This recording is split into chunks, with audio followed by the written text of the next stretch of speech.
तपाईं सोच्नुहुन्छ कि जीवन तपाईको निर्णयले बन्छ कि तपाईको मेहनतले नै तपाईको भविष्य बन्छ कि तपाईको सपनाले नै निर्धारण गर्छ कि भोलि तपाईले के पाउनुहुन्छ। तर गहिरो रूपमा हेर्नुहोस्, हरेक घटना जो घटिरहेको छ, हरेक मानिस जसँग तपाईँ भेट्नुहुन्छ, हरेक परिस्थिति जसमा तपाईँ फस्नुहुन्छ, सबै कुरा जस्तो पहिले नै निर्धारित भएको छ, जस्तो कुनै अदृश्य धागोले तपाईको जीवनलाई एउटा बाटोमा तानेको छ।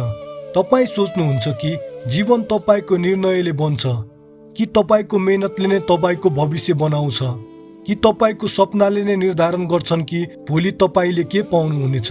तर गहिरो रूपमा हेर्नुहोस्, हरेक घटना जो घटिरहेको छ, हरेक मानिस जसँग तपाईँ भेट्नुहुन्छ, हरेक परिस्थिति जसमा तपाईँ फस्नुहुन्छ, सबै कुरा जस्तो पहिले नै निर्धारित भएको छ, जस्तो कुनै अदृश्य धागोले तपाईको जीवनलाई एउटा बाटोमा तानेको छ।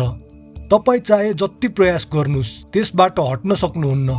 यही हो प्रारब्ध, त्यो रहस्यमय शक्ति जसले तपाईँलाई बारम्बार सोच्न बाध्य बनाउँछ कि के साँच्चै सबै कुरा मेरो हातमा छ वा सब कुरा पहिले नै लेखिएको छ।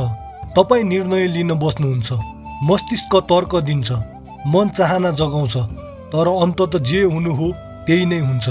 कहिलेकाहीँ तपाईँ अचम्म मान्नुहुन्छ, यो कसरी भयो, मैले त सोचेकै थिइनँ, मैले त चाहेकै थिइनँ, मैले त योजना अर्कै बनाएको थिएँ। तर समयले, परिस्थितिले, प्रारब्धले सबै कुरा उल्टाइदिन्छ।